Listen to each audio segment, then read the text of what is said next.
This is part 2 of my interview with the Ambassador of the Order of Malta about the podium discussion Interfaith Dialog for Conflict Prevention and Resolution. Islam and Christianity have a lot in common.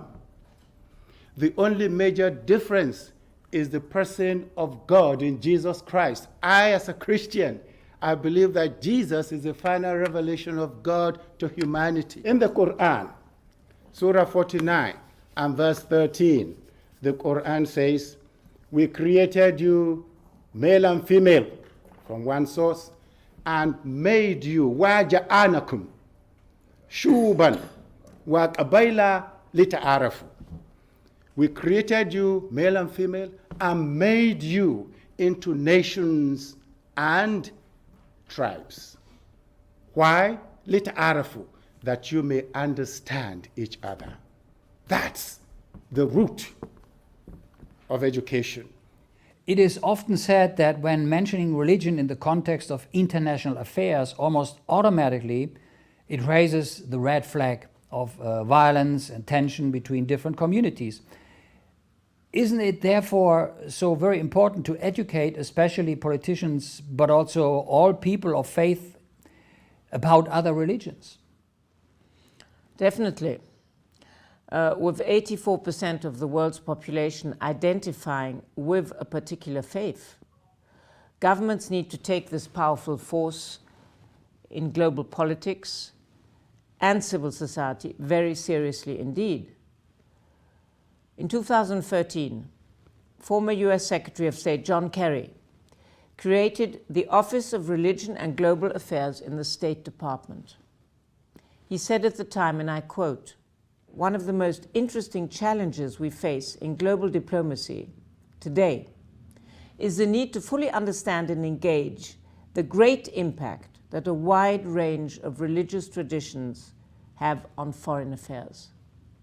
We ignore the global impact of religion at our peril," unquote. I do agree that education is a powerful tool that we must use to prevent conflicts.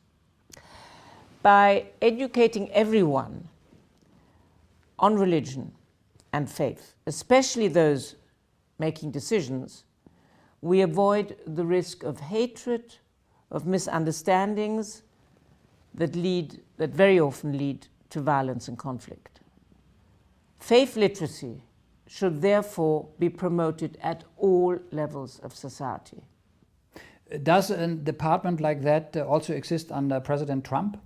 President Trump has changed it. He has appointed a special ambassador for international religious freedom.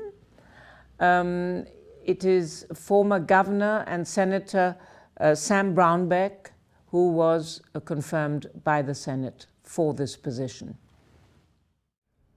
To be educated in living together, respecting the real identity we have all together, the identity as human being. First of all, how we can rebuild our humanity with being human being, just human being, and after we can help us from the different spiritualities, philosophy or religions. So what practical solutions and actions does the Order of Malta apply when involved in countries with political and religious conflicts?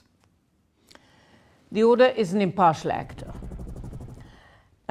with a facilitating role wherever there is a possibility of exchange and cooperation between parties.